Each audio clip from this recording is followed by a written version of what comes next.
What's going on, guys? This is Rob, and if you're enjoying the content that I'm uploading onto my channel, then feel free to subscribe, and you can also offer suggestions on topics and characters and storylines and whatnot that we can have discussions on later on in this channel.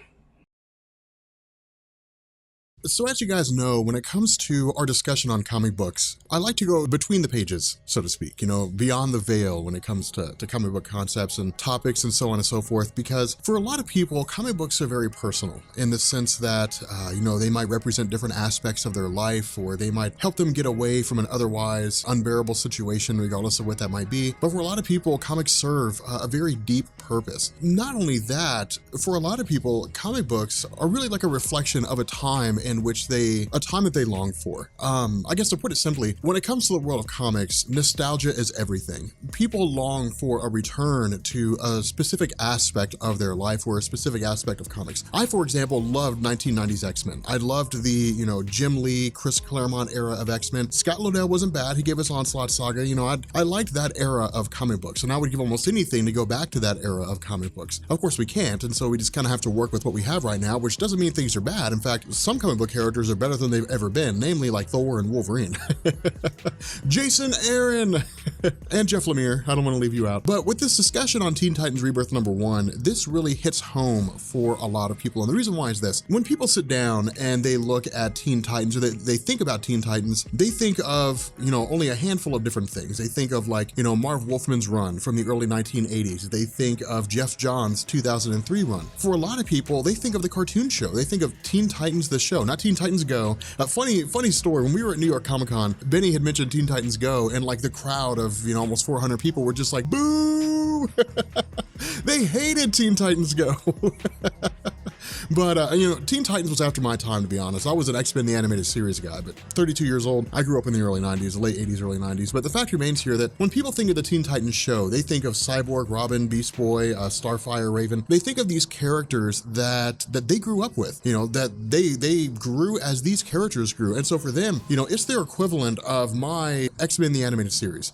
It's the equivalent, their equivalent of Justice League or Justice League Unlimited. It's what they love in terms of the characters. And so when the New 52 launched and we got this new iteration of the Teen Titans, a lot of people hated it. A lot of people didn't really like it because it wasn't the Teen Titans they knew. More so than that, where people were willing to give it a chance, the story writing just wasn't that good. And so when they looked back to, the pre-New 52 Teen Titans, they said, give us that. Give us those Teen Titans that we remember. Now, the issue with this was that when the New 52 launched, DC was going for a line-wide reboot. They were saying, look, the age of the pre-New 52 is gone. That's never coming back. Of course, we know it is now with DC Rebirth. And so DC was very reluctant to give fans what it was that they were looking for. But the beauty of Jeff Johns spearheading this whole DC Rebirth project is that we get the Teen Titans that we remember. And in truth, the way this story is done, the way this story is put together, the art, really the storytelling is just beautifully crafted. Now, initially we pick up with Beast Boy. Now, Beast Boy is like, Beast Boy is a fan favorite of a lot of different people that hail from the Teen Titans series, just because of the fact that Beast Boy was fun, he was adventurous, he was interesting, he had so much personality, he could shapeshift into cool stuff.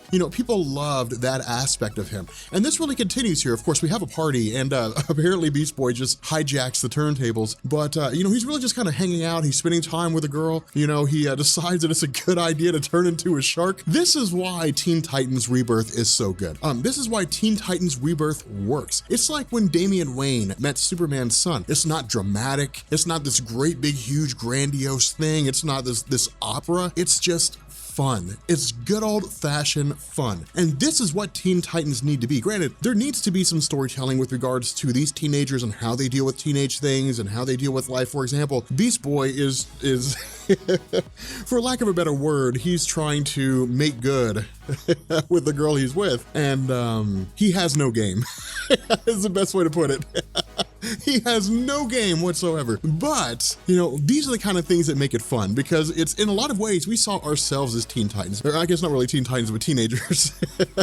I never saw myself as a Teen Titan, although admittedly, if I was given the opportunity to be on Teen Titans, I would probably take it. Hashtag don't judge me, bro. So switching over to Starfire, this is also where the Teen Titans begin to get a little more interesting, because to be quite honest here, Starfire was designed to be sex appeal. That's what she was. She was designed not really to be a sex object so much as a reason to draw in young boys. She is the rogue of the X-Men from the 1990s animated series. It doesn't mean that she's taken away at all. You know, the cool thing about you know, Starfire is that she's in a world that's not her own. Not only that, there was a lot of, you know, involvement between herself and Nightwing. And one of the great things about this is that DC doesn't shy away. They're like, yeah, you know, me and Nightwing were, you know, touching naughty bits at one point.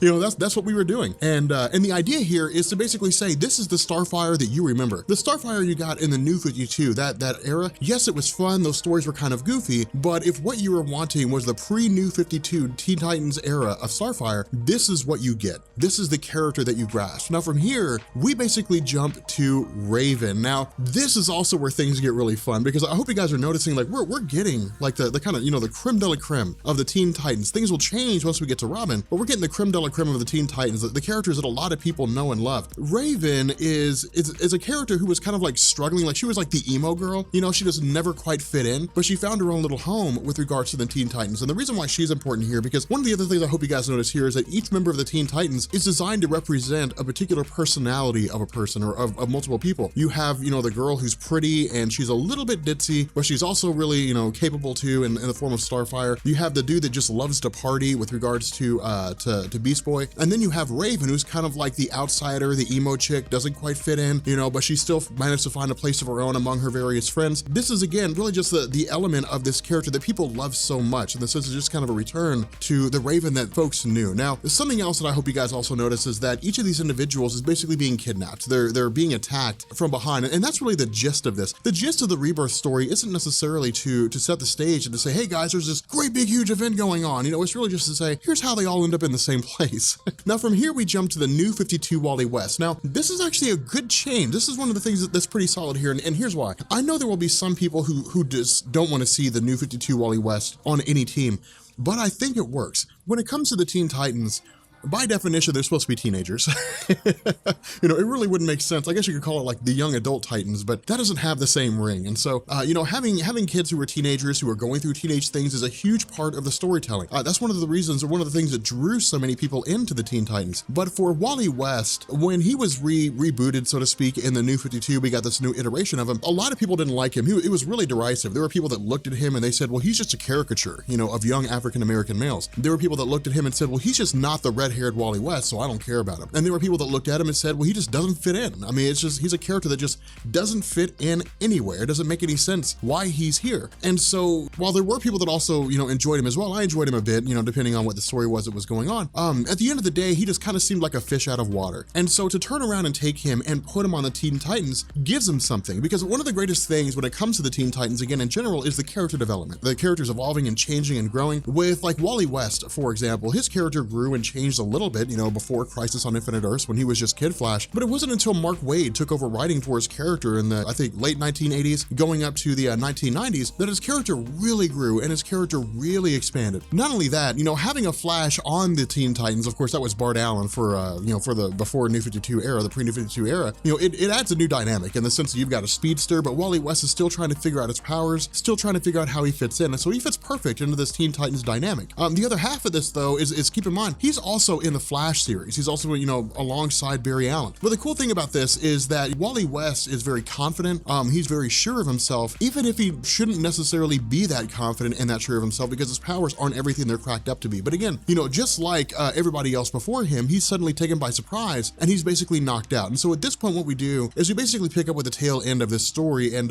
we essentially pick up with Wally West, Starfire, Beast Boy, and Raven, and they're all being held captive. And so the idea here, at least what they seem to be indicating, is that, hey, we got to figure out what's going on. I mean, of course, you would hope they would, but then their captor reveals himself to be Damian Wayne. Now, this is a huge kicker. This is actually a huge change for Teen Titans. It doesn't seem that big, but it's massive. And the reason for this is because people who grew up with the Teen Titans show, they were like Tim Drake. Tim Drake is a leader of the Teen Titans. He's Robin in that series. It's nobody else. It's always Tim Drake. And I think a lot of people probably wanted to see Tim Drake come back. The issue with this is that Tim Drake's older. Tim Drake's not really a teenager. Tim Drake's going on with his own life. As it stands right now, he's being held captive by Mr. Oz, but people wanted to see, you know, some measure of familiarity. And I think that with Damian Wayne being a teenager, I think that with Damian Wayne coming into his own with so much character development, coming after, you know, Robin, son of Batman, coming after Batman and Robin, you know, all these story arcs that are going on right now with regards to the main Batman continuity, you know, in his solo series and Detective Comics, I think it creates a perfect stage for Damian Wayne to evolve in and of himself alongside his own peers. Not only that, you know, as a character that's so isolated, as a character that's so alone, as a character that, you know, really grew up essentially being trained to be an assassin, Damian Wayne in a lot of ways he lacks social skills. You know, he just doesn't have social skills the way that they're supposed to be developed at his age. And so to see him effectively take over the Teen Titans means that we'll probably see him grow and we'll see him change even more so than we have, which again is always a great theme because it adds a whole new different dynamic, which in turn folds into the Batman and Detective Comics line of stories. And then it gives us a whole different dynamic in terms of those stories with Damian Wayne and how he relates to Batman and especially Jonathan Kent, Superman's son. And so again, you know, this Rebirth issue wasn't really designed, you know, again to set the stage and to say, hey, there's this great big huge thing. I mean, there is, you know, and of course we basically have, we're gonna have the Teen Titans going against Ra's al Ghul. But the gist of all this is to say, hey guys, you know, here is the Teen Titans that you remember. Here's the Teen Titans that you wanted in the New 52, and this is the Teen Titans that you're getting in DC Rebirth. Go crazy, go wild. So with that being said, we're gonna bring this to an end. Again, I know it's not like our regular fare of videos, but I felt like with something about the Teen Titans, because there are so many people that grew up with him, because the Teen Titans are so personal for a lot of different comic book fans, I wanted to sort of give you guys this understanding, at least people who are new to the Rob Corps,